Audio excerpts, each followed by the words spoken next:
இனி filter coffee எங்க area, உங்க ஏரியா.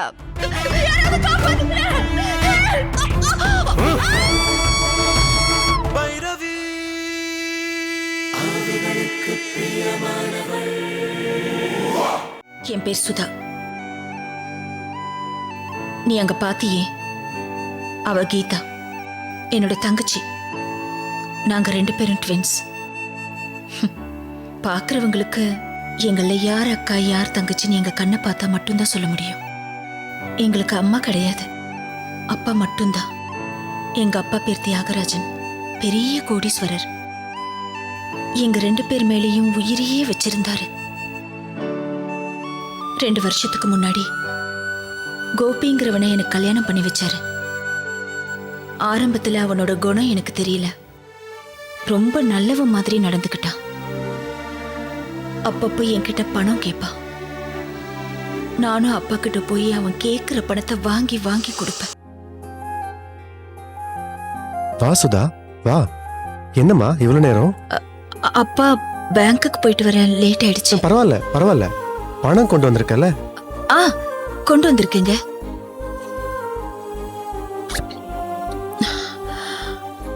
இந்தாங்க. என்னங்க அப்பா இந்த பணம் எதுக்குன்னு கேட்க சொன்னாருங்க. ஓஹோ, எதுக்கு என்னன்னு தெரிஞ்சாதான் உங்க அப்பா பணம் கொடுப்பாரோ? ஐயோ, அப்படியெல்லாம் இல்ல அத்தை. இவர் ஏதாவது பிசினஸ் ஆரம்பிச்சா அப்பா அதுக்கு ஹெல்ப் பண்றேன்னு சொன்னாரு, அதனால தான். இந்த பாரு சுதா, நான் எப்பவுமே யாரோட ஐடியாவை கேட்டு எதுவும் பண்றதில்ல. நானா முடிவெடுத்து தான் பண்ணுவேன். உங்க அப்பா கிட்ட வாங்கின பணத்தெல்லாம் வட்டியோட திருப்பி கொடுத்துருவேன். இதை நீ அவர்கிட்ட சொல்லிட்டல? சொல்லிட்டேங்க. அப்புறம் என்ன? இங்க பாரு சுதா, பணம் எப்பவும் ஒரே இடத்துல தேங்கி இருக்க கூடாது. அது அப்பப்ப கை மாறிக்கிட்டே இருக்கணும். உங்க அப்பாவு பணத்தை கேட்டா கொடுக்க சொல்லு. இல்ல என் புள்ள பணம் சம்பாதிச்சு செட்டில் ஆகுற வரைக்கும் நீ போய் உங்க அப்பா வீட்டுல இரு.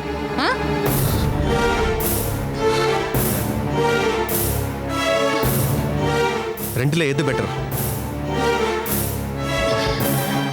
இல்லங்க, நீங்க கேட்கும்போது நான் அப்பா கிட்ட இருந்து பணம் வாங்கிட்டு வரேன். That's good. வாமா.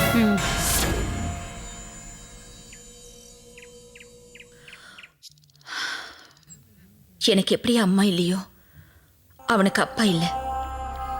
அவனுக்கு எல்லாமே அவன் அம்மா தான்.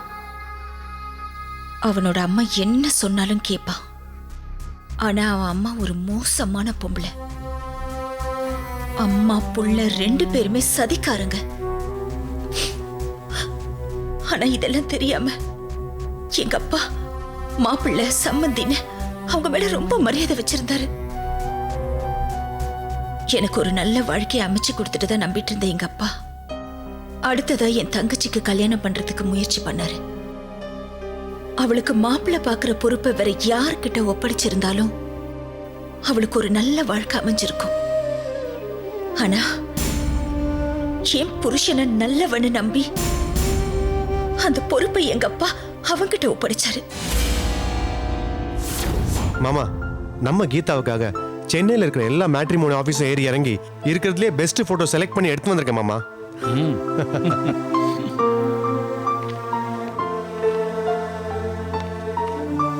பாருங்க மாமா. இந்தா.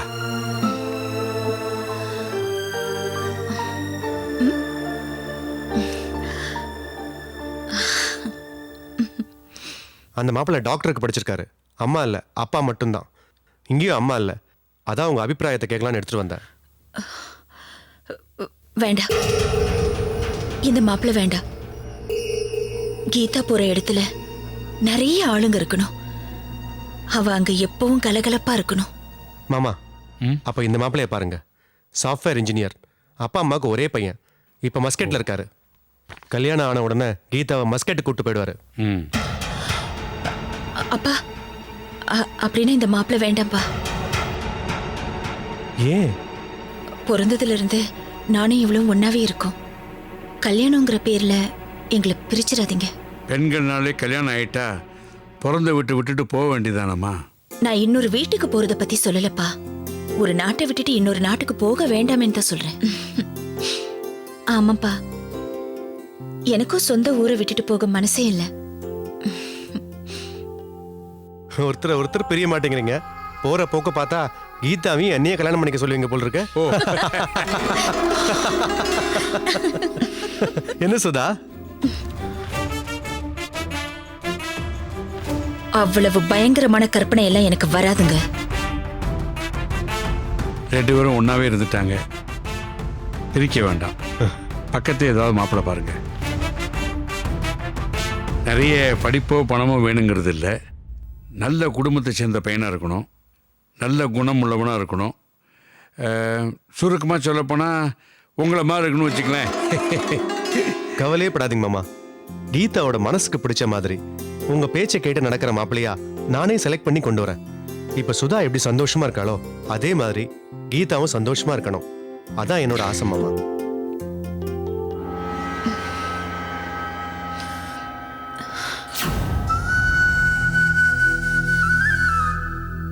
அன்னைக்கு நான் பேசின பேச்சு அவன் மனசுல ஏதோ பட்டிருக்கும் போல இருக்கு.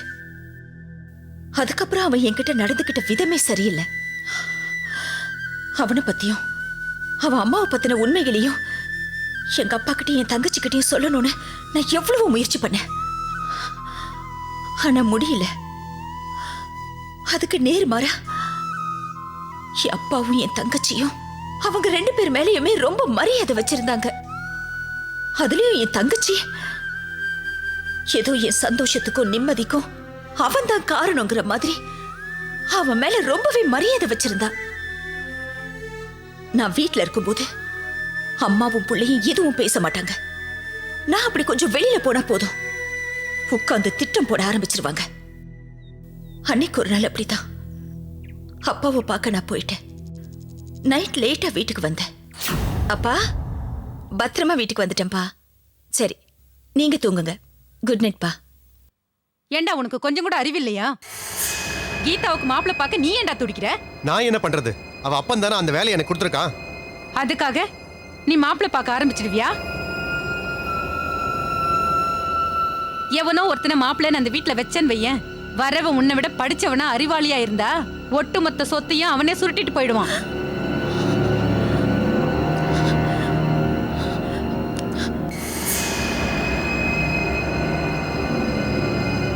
அப்புறம் நம்ம கஷ்டப்பட்டதெல்லாம் வீணா போயிடும்டா. அதனால நான் என்ன சொல்ல வரேன்னா, கீதாவையும் நீயே கல்யாணம் பண்ணிக்க. ஐயோ அம்மா, நான் அதையும் சொல்லி பார்த்தேன். அதுக்கு அவங்க 2 பேரும் ஒன்றும் பெருசா ரியாக்ஷன் காமிக்கல. ஆனா அந்த சுதா அப்படியே டென்ஷன் ஆயிட்டா. அவ பேசின வார்த்தையே சரியில்லைம்மா. இந்த பாருடா, சுதாவுக்கு கல்யாணம் ஆகி 2 வருஷம் ஆயும் குழந்தையே இல்ல. இதையே காரணமா வச்சு நீ கீதாவை கல்யாணம் பண்ணிக்கோ. இதுக்கு அவங்க அப்பா சம்மதிப்பாரா? சம்மதிக்க வைக்கணும். சம்மதிக்கலனா அவரை போட்டு தள்ளிடுவா.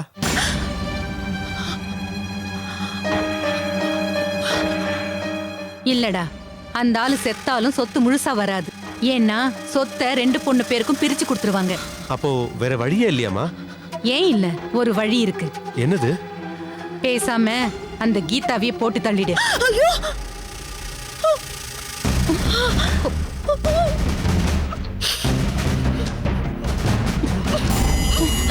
ஹேய் ஹேய் சுதா, நீ எப்ப இங்க வந்த? எங்க அப்பாவையும் என் தங்கச்சியும் கொலை பண்ணணும்னு திட்டம் போட்டுட்டு இருந்தீங்களே, அப்பவே வந்துட்டேன்.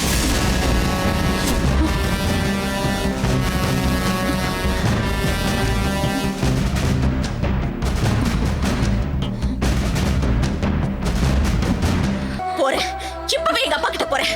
உங்களை பத்தி எல்லாத்தையும் சொல்லி நில்லுடி. சுதா நில்லு. என்ன சுதா புடிடா, அவளை பாத்துட்டு இருக்க. போ. ஏய் சுதா நில்றி. ஏய் சுதா நில்றி. எங்கடி போற? உள்ள போடி. எங்கடி ஓடுற?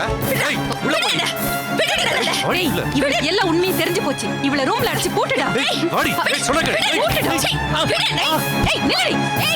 ஏய் சுதா. போடா. போடு. ஏய் சுதா நில்றி. ஏய் வா.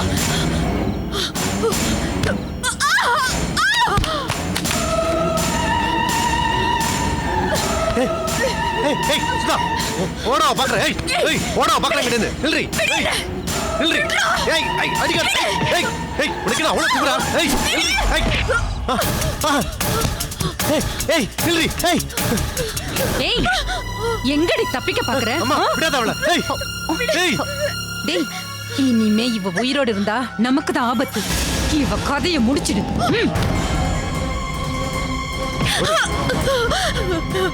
வேணாம், என்னை விட்டுடு, என்னை விட்டுடு, என்ன ஒண்ணு பண்ணிடாது, என்ன ஒண்ணு பண்ணிடாது. நான் யாருக்கிட்டையும் எதுவும் சொல்ல மாட்டேன். என்னை விட்டுடு, என்னை விட்டுடு, என்ன ஒண்ணு பண்ணிடாது. வேண்டாம் வேண்டாம், என்ன ஒண்ணு பண்ணிடாது. யாராவது காப்பாத்துங்க. வேண்டாம், என்ன ஒண்ணு பண்ணிடாது. வேண்டாம்.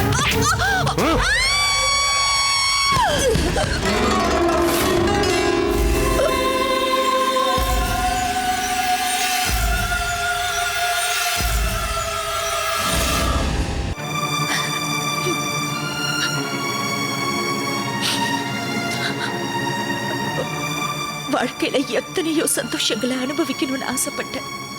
ஆனா என் அத்தனை ஆசைகளையும் ஒரே நாள்ல அழிச்சிட்டான் பாவி. சின்ன வயசுலயே அம்மா இறந்துட்டாங்க. ஆனா எங்க அப்பா எங்களை எப்படி வளர்த்தாரு தெரியுமா? ஒரு நாள் கூட எதுக்காகவும் நாங்க கண் கலங்கினதே இல்லை. எங்க 2 பேரையும் கண்ணுக்குள்ள வச்சு பார்த்துக்கிட்டாரு. ஆனா புருஷங்கிற பேர்ல எங்க குடும்பத்துக்குள்ள வந்து எங்க குடும்பத்தோட ஒட்டுமொத்த சந்தோஷத்தையும் அடிச்சிட்டான் அவன். அவன் உன்னை கொலை பண்ண விஷயம் உங்க அப்பாக்கு தெரியாதா? எங்க அப்பாவால மட்டும் இல்ல, அவன் சொல்றது பொய்ன்னு போலீஸால கூட கண்டுபிடிக்க முடியல. மொட்டை மாடியில துணி காய போடும்போது தவறி விழுந்து இறந்துட்டான்னு ஒரு கதை கட்டி விட்டுட்டான். அதை எல்லாரும் நம்பிட்டாங்க. என்னை இழந்து வேதனைப்படுற மாதிரி தாடிய வளர்த்துக்கிட்டு பைத்தியம் பிடிச்ச மாதிரி அலைய ஆரம்பிச்சிட்டான். சும்மாவே அவன் நல்ல நடிப்பான். இப்போ இன்னும் ரொம்ப ஓவரா ஆக்ட் பண்ணி எல்லாரையுமே நம்ப வச்சிட்டான். எங்க அவன் முன்னாடி வேதனைப்பட்டா அவன் இன்னும் வேதனைப்படுவானோன்னு எங்க அப்பாவும் தங்கச்சியும் நான் இறந்த சோகத்தை கூட அவன் முன்னாடி காட்டுறதில்ல. இப்போ அவனோட நடிப்புல உச்ச கட்டம் என்ன தெரியுமா? என் தங்கச்சிய கல்யாணம் பண்ணிக்கிறது. நிஜமாவா சொல்ற? அதுக்கு எங்க அப்பாவும் சம்மதிச்சிட்டாரு, என் தங்கச்சியும் சம்மதிச்சிட்டா. இந்த கல்யாணம் மட்டும் நடந்துட்டா அப்புறம் என் தங்கச்சிக்கும் எனக்கு ஏற்பட்ட கதிதான். அந்த கல்யாணத்தை தடுத்து நிறுத்தி கீதாவை காப்பாத்துறதுக்காக தான் உன்கிட்ட வந்த. நீ அவளை காப்பாத்துவியா? நிச்சயமா காப்பாத்துவேன். தப்பு பண்ணவங்க யாரும் தண்டனை அனுபவிக்காம இருக்க முடியாது. கண்டிப்பா நான் அவனுக்கு தண்டனை வாங்கி தரேன். தேங்க்ஸ்.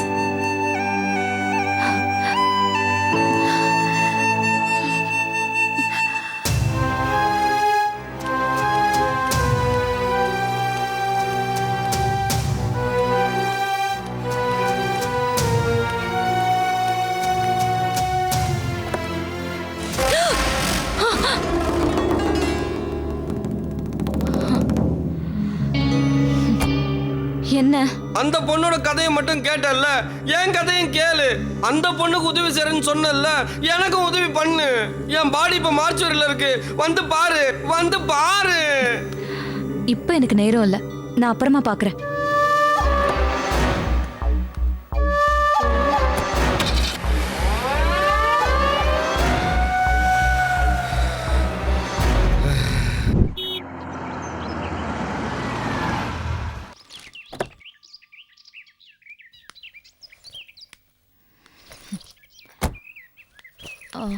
மிஸ்டர் தியாகராஜன் இருக்காரா? நீங்க யாருங்க?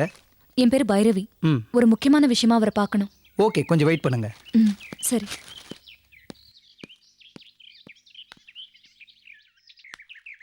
அப்ப காஃபி எடுத்துக்கோங்கப்பா. ம்ஹும். நீங்க இப்படியெல்லாம் சொன்னா சரிப்பட்டு வர மாட்டீங்க. நான் முதல்ல போய் மாமாக்கு ஃபோன் பண்றேன். அவர் வந்து உங்ககிட்ட பேசினாதான் சரியா வரும். ஐயா, உங்களை பார்க்க பைரவின்னு ஒருத்தங்க வந்திருக்காங்க. வர சொல்லு. சரிங்க ஐயா. மேடம், ஐயா உங்களை வர சொன்னாரு, போங்க. Thank you so much. ம்.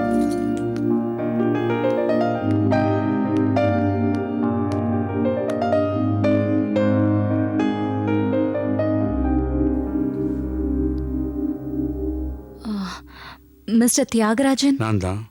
என் பேரு பைரவி. எஸ். நான் உங்ககிட்ட சுதா விஷயமா பேச வந்திருக்கேன். நீங்க என்ன போலீஸ் டிபார்ட்மெண்ட்டா? இல்ல, பிரஸ் ரிப்போர்ட்டரா? இப்ப நான் சுதாவோட வெல்விஷர். இப்பவா? ஆமா. சுதா இறந்து போன விஷயம் உனக்கு தெரியுமா? தெரியும். சுதா இறந்து போயிட்டாங்கிற விஷயம் தெரிஞ்சதுக்கு அப்புறமா அவளுடைய வெல்விஷர் அவளை பத்தி உங்கள்கிட்ட பேசணும் அது இதுன்னு சொல்றேன். ஆமா சார், இறந்து போன அவங்க என் கண்ணுக்கு தெரியவாங்க. அவங்க கிட்ட என்னால பேசவும் முடியும். கொஞ்ச நேரத்துக்கு முன்னாடி இறந்து போன உங்க பொண்ணு சுதா ஆவியா வந்து என்கிட்ட ஹெல்ப் கேட்டாங்க. நோ நோ நோ நோ, அது சம்திங் ராங் வித் யூ. நீ புறப்படு. இல்ல சார், நான் சொல்றது ஒரு நிமிஷம் கேளுங்களேன். அம்மா, என் டயத்தை வேஸ்ட் பண்ணாத. சார், இது உங்க டைம் மட்டும் இல்ல, உங்க ரெண்டாவது பொண்ணோட டைம் ஆஃப் நல்லா இருக்கணும். அதான் என்னோட விருப்பம். இப்ப நான் சொல்றத கவனமா கேளுங்க. சுதா தவறி விழுந்து சாகல, கொலை செய்யப்பட்டிருக்கா. வாட்? ஆமா சார், உங்களையும் உங்க பொண்ணையும் கொலை பண்றதுக்கு அவங்க பிளான் பண்ணிருந்தாங்க. அத சுதா பாத்துட்டாங்க. இதனாலேயே அவங்கள ஓட ஓட விரட்டி மொட்டை மாடியில இருந்து கீழே தள்ளி விட்டுட்டாங்க. It was a murder. இந்த மர்டர் யார் பண்ணான்னு சொல்றீங்க? உங்க மருமகன் கோபி. ஹலோ, நீங்க கோபி மாமாவை லவ் பண்ணீங்களா? அவரை பழி வாங்குறதுக்காக தான் இப்படி எல்லாம் பேசுறீங்களா? இல்ல, நான் என்ன Will you சொல்ல- please get out? ப்ளீஸ். நான் போறேன். மிஸ்டர் தியாகராஜன், எதையுமே யோசிக்காம முடிவு பண்ணக்கூடாது. இது உங்க பொண்ணோட வாழ்க்கை பிரச்சனை. ஏற்கனவே சரியா விசாரிக்காம கல்யாணம் பண்ணதுனால ஒரு பொண்ணு இறந்துட்டா. மறுபடியும் அந்த தப்ப பண்ணிடாதீங்க. நான் திரும்பவும் சொல்றேன், சுதா தானா சாகல, அது ஒரு கொலை. அதை நான் கண்டிப்பா ப்ரூவ் பண்ணுவேன்.